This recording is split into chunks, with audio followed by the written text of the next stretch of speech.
Hi hello నమస్తే welcome to our channel. Kajal గారు act చేసిన సత్యభామ మూవీ చూశాను. కాజల్ గారి యాక్టింగ్ బాగుంది.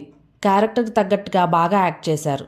ఇటు పోలీస్ ఆఫీసర్గా అటు ఒక భార్యగా టూ యాంగిల్స్ని బాగా బ్యాలెన్స్ చేశారు. ఇది హీరోయిన్ ఓరియంటెడ్ మూవీ కాబట్టి కాజల్ గారిని హైలైట్ చేస్తూ హస్బెండ్గా నవీన్ చంద్ర గారికి మంచి క్యారెక్టర్ని ఇచ్చారు. భార్యని తన ప్రొఫెషన్ని గౌరవిస్తూ అర్థం చేసుకుంటూ తనకి సపోర్ట్ చేసే క్యారెక్టర్. అంతేకాకుండా హీరోయిన్కి హైప్ ఇచ్చే క్యారెక్టర్గా యూజ్ చేశారు. ఇక మూవీ ప్లాట్కి వస్తే heroine she team head, very powerful and successful lady. ఇది మనకి మూవీ ట్రైలర్ చూస్తే అర్థమవుతుంది. హీరోయిన్ని నమ్మి ఒక అమ్మాయి కంప్లైంట్ ఇవ్వడానికి వస్తుంది. బట్ ఆ అమ్మాయిని సేవ్ చేయలేకపోతుంది. సో తనని చంపిన వాడి కోసం వెతకడమే ఈ స్టోరీ.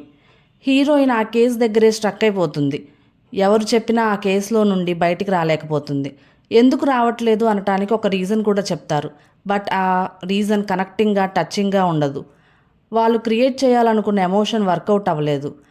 హీరోయిన్ హైప్కి బీజిఎం బాగా హెల్ప్ అయింది. మ్యూజిక్ బాగుంది.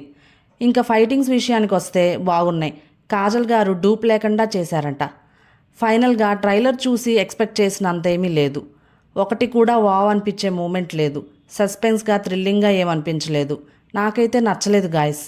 నేనైతే ఈ మూవీకి 5/10 ఇస్తాను.